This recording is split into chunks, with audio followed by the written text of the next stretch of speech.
3 things that are beautiful to you? Somebody's smile. If we're talking surface, like outside stuff, their smile, their eyes, and I think like their posture. My wife, my son, my daughter. Kindness, generosity, empathy. My children. Just, life in general, just having children around. A sunset, a sunrise, and the beach. It's just waking up in the morning and taking a breath, kindness and love in the world. What is beauty?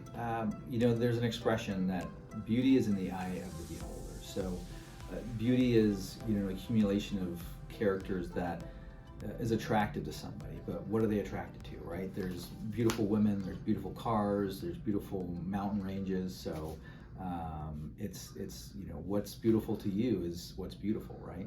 It has to do with color and form and has to do with symmetry. Beauty to me would be how somebody carries themselves and when they feel confident and they feel like their best version of themselves. I think that's really beautiful. Pleasing to look at based on symmetry, which often denotes health. Well, as they always say, beauty's in the eyes of the beholder, but when you have imperfections that you don't like about yourself, you don't always have the confidence that you want. You feel that you are not beautiful enough. Most women compare themselves to other women. Beauty is someone with a kind heart. Beauty is someone that shines light into this world. Beauty is, something that is not superficial. The most beautiful thing I could be is to be someone like Jesus. When I think of beauty, I think of my faith and I think of Jesus. Who is the most beautiful person I know?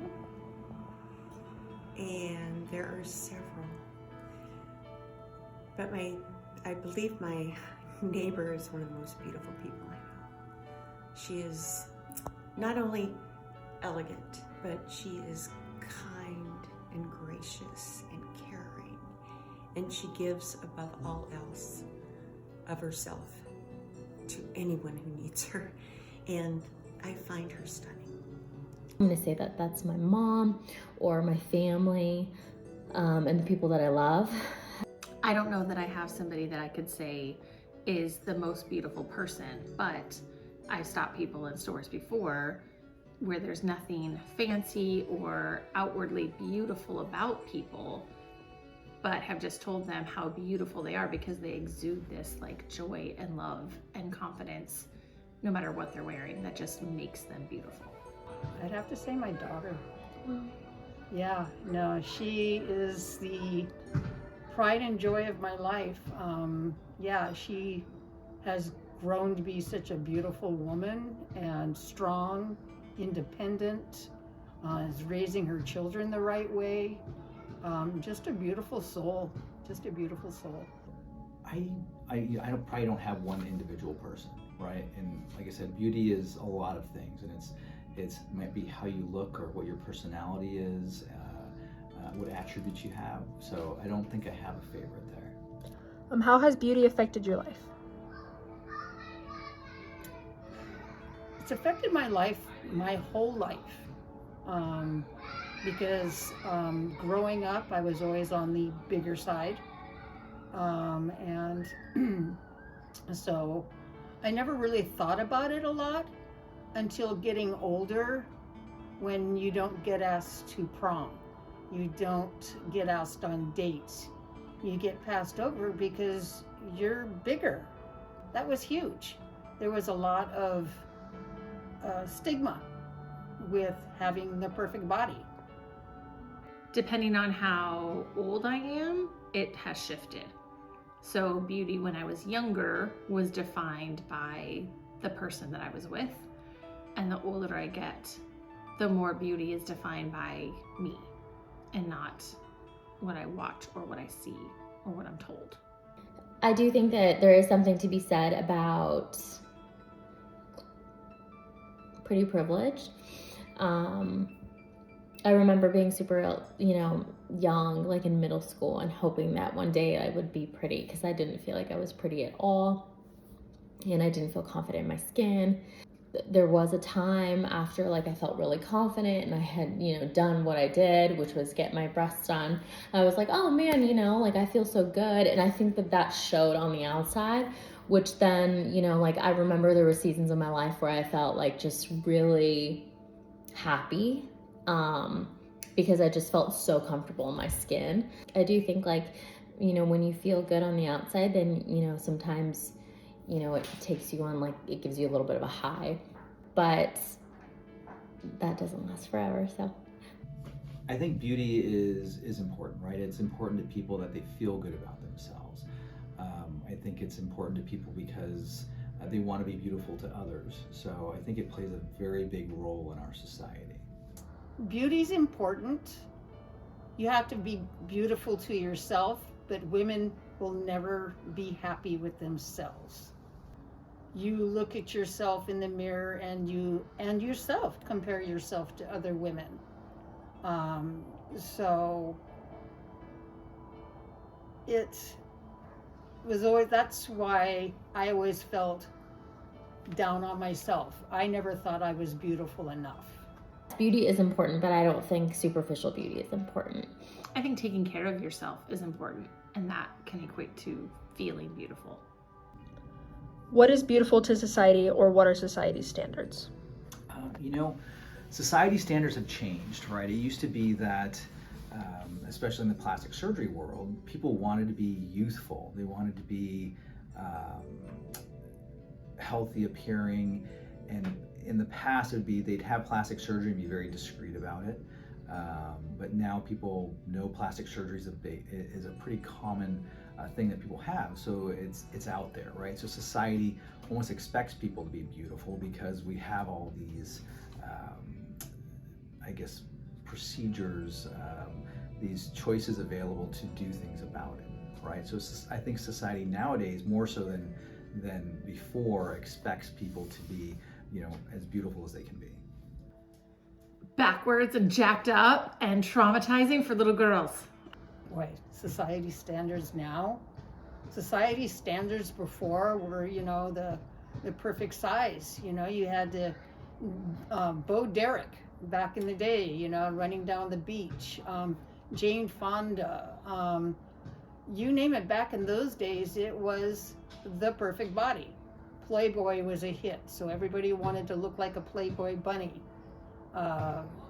So that had a lot of influence, I think, on those days. Nowadays, I think society has taken that back, as to where a lot of women nowadays still want to look beautiful, but they've all decided, there's a lot of women now that are happy with what they've got. They are doing the tattooing, they are doing the colored hair, they are doing, they're feeling their inner beauty. This is how they're expressing it. So it has definitely changed a lot. Are usually, right now it's very Kardashian, very little waist, big butt, big boobs. But I mean, in the 80s, it was super, super thin and no fat on you at all. And then it went to the extreme of everything is beautiful, and yeah. Oh man, it's so crazy. Like, all this stuff is such a trend. What is beautiful to society today will probably not be what is beautiful in a couple years.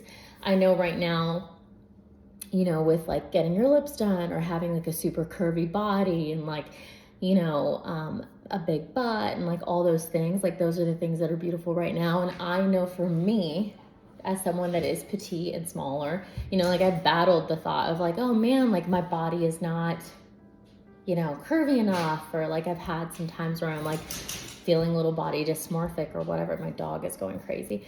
And so, you know, it's hard. It's hard to, you know, follow the trends and meet today's standards.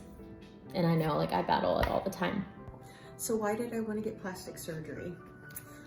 All right, initially why I wanted to get plastic surgery was that in my family, we tend to have really large breasts, and it's not attractive, and it is quite the burden. I got made fun of in school, I got made fun of in college, I got attention I did not want. I did not want attention on my body. I hate that. That's not who I am. And anyway, to be absolutely honest, it made me so self-conscious that if I laid down, my boobs were under my armpits. And I wasn't gonna live with that. So initially, that's why I wanted plastic surgery. I wanted to look more normal. It was for me. It was always for me. It's always gonna be just for me. I think it gives people confidence. It makes people whole again. It's almost puts people in these societal norms if they weren't born with attributes, or if something in life changed these things to bring them back to normal. Ultimately, like, I really just wanted to be comfortable in my own skin in front of a mirror, and I never felt like I looked like me until I did this. Right. Social media has forever changed people's desires about plastic surgery, right? As I mentioned earlier, plastic surgery used to be a hush-hush thing. You get it, but you didn't tell people about it. Now people are putting it all over social media, and the whole thing is pushing beauty. I wanted to feel confident, and my husband at the time did not make me feel very confident, and so I thought I had to change my body to get him to like me. You know, even when it comes to the adults, it's someone that's say went and lost 100 pounds, right? The reward should be that. However, oftentimes they're left with a lot of hanging skin, and they want to be a better version of themselves, but all this hanging skin they have to hide in clothing. So we do procedures where we take all that skin off, and they are just so altered, where they can wear normal clothes, they can wear shorts, or they can wear short sleeve shirts, and they don't have to wear baggy clothes to hide everything. I lost 100 pounds, but because of that, I still had imperfections that wouldn't go away no matter how much weight loss was there. I always had the larger bottom end and those saddlebags that you, no matter what you do, you don't get rid of them. And that was when liposuction was really just becoming a thing. So that was my first procedure, so that I could try to perfect the weight loss that I had done. One, I want to be more youthful. Two, I don't like how I look. Again, this can be through aging or just through how someone was born. Or I guess lastly is those that have tried to do self-improvement can't. They've tried everything, right? When I was in high school, I thought, you know, man, I want to like grow into my skin. Like, I never felt like I grew into my skin. My mom is a super petite person, and so I always thought, oh, like maybe my day will come, and it never came. And so I just thought, you know, I've been wanting to do this for so long, and then something happened in my life that was like really traumatic. My little brother passed away. And then it kind of like propelled me into saying, oh, life's too short, like do what you want to do kind of thing. And so like shortly thereafter, I got my boobs done. And yeah, I just kind of was just, you know, at that time, like not really caring about anything, and just thought, you know, I might as well go through with it, even though for so long I was really scared. Do you know the risks of plastic surgery? Yes, there are lots, and they can be very bad. Some of the more common might be you could get a skin infection. You could have a hematoma or a blood collection at the surgical site. Those are probably the most common. There are those that have complications. If everything goes perfectly in surgery, there is still a % of complications that can occur. You know, there's been people with infection. There's been people with wound healing problems. I think it's part of plastic surgery. Again, those risks are low. and usually patients 100% recover. So going into surgery, it's a big decision, but going to the right place can help you make that decision and help you come out with all positives on the other side. I honestly didn't research it. So as far as risks, I was willing to outweigh the risks. Like I said, I didn't really investigate it, so I didn't really know what kind of risks were involved. I never knew about the stuff I know now, which is things like breast implant illness and like, you know, when you go to the doctor and they talk about capsular contracture, you don't think like, oh, you know, that's, you know, common, because they downplay it so much. And so like, I do think I would have probably, being a semi-hypochondriac, I truly believe I am, I probably would have looked into it a lot more, and maybe I wouldn't have done it, I don't know. Yes, I knew the risks of plastic surgery. And I did suffer from some of the risks. I've had infections, I've had bad scarring, I've had, you know, bruising, whatever, pain, whatever. It's no big deal. But yes, I knew what the risks were. I knew there were like 1 in 3,000 risk of death. But yeah, I knew what the risks were, and I considered it worth it. I also had a super strong belief and faith that God was just gonna be okay, and that it wasn't gonna go south. I wish I would have looked into this a little bit more. At the time, like I was in my early 20s or like mid 20s, and I was kind of like so on a whim that I just trusted the doctor. That the decision that I made so quickly, and by the time that I did it was so short in timing that I didn't have time to really think it through in terms of like risks. As a general sense, the risks of plastic surgery are very low, right? From an aesthetic sense, extremely low. You know, if you go to the right person, right? So you're going to go to a board-certified plastic surgeon. You're going to go to somebody with experience and has good clinical judgment. That being said, that means you're going to see someone that has the skills. You're going to see someone that's going to properly clear you for surgery. Make sure you don't have some underlying medical condition or something that limits you or puts you at higher risk for surgery itself. In my hands, if you are high risk, either one, we're going to do it under much more monitored circumstances, or two, you may not get surgery. And oftentimes I have people come in and say the risk outweighs the reward, but I'd say 99% of the time the reward outweighs the risk. I feel like, you know, I carried myself a different way after I got them done. It made me feel much better about myself. I feel happier with myself. That was my biggest goal. For a while, it made me feel more confident, made me feel more attractive, and made me feel valuable and worthy. But over the last couple of years, my perspective on it has shifted. It's given me a bit more confidence. I'm not as embarrassed to be who I am and look the way I do. Yeah, the breasts were a problem, and it made me more confident in the fact that I didn't get the looks. I hated the looks. I don't like being the object of just a cursory glance. That went away. There's a lot of positive stories, right? It's anywhere from the little kid that has really prominent ears and all his friends are making fun of him, and we make him better, and he goes back to school with the little confidence that they should have as little boys and girls. You know, kids can be mean, and so I do quite a bit of otoplasties, and you know, it's just amazing to see the change in the kid's personality or the attitude, right? I think I would do it again in terms of, you know, getting the procedure done, but I think I would do a different implant, or like I would have gone maybe like a little bit of a different route in terms of what I did. Maybe I would have researched it more. There is one procedure that if I had to do it again, I would not do because the doctor warned me and I went against his word and I did it anyway. So yeah, there was, I would still do it again.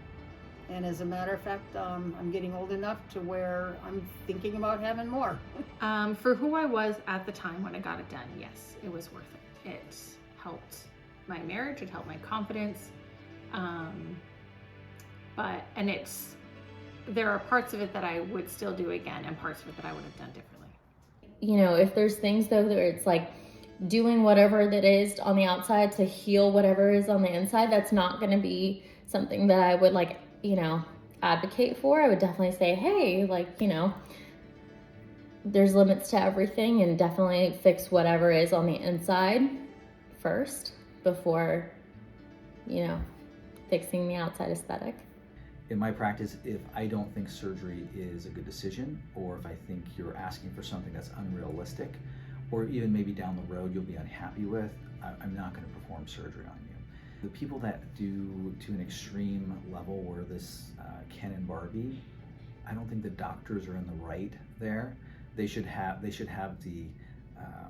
the fortitude to say, no, you are no longer looking like a normal individual, or I'm going to do something that's forever going to change your appearance. And I think, again, the fortitude to tell patients, no, you're not having this procedure is very important, because we're here to educate and we're here to guide. It looks fake. You can do a little bit and look good. Going over the top, and as you get older, you're going to have lines, you're going to have wrinkles, you're going to have flabby skin. You are never going to be the perfect Barbie. I'm gonna get old. Everybody does. But it's fun to look at your face and love putting makeup on, because it's not fun putting it on wrinkles. Anyway, I'm just prolonging it a tiny bit longer. I can't do it forever, and I wouldn't want to. The older I get, the more I feel like we need to fix what's hurting inside of us before we fix what the outside looks like. And so I would advise people to do the hard inner work before they just went and tried to fix it with altering what God gave them.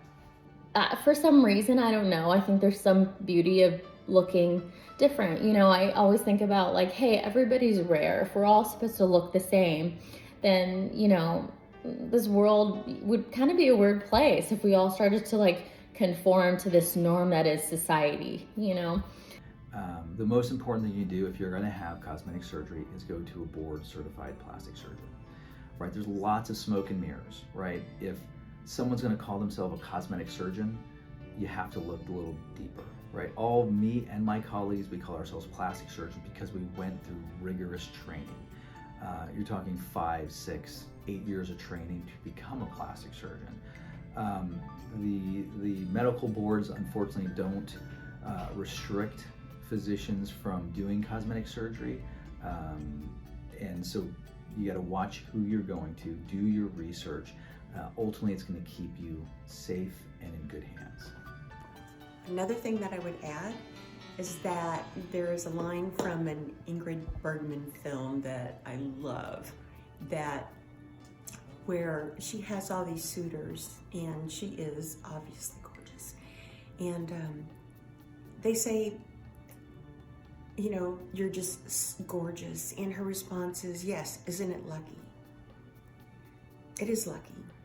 I don't think the physical beauty is all of it, but the outward appearance is somewhat lucky.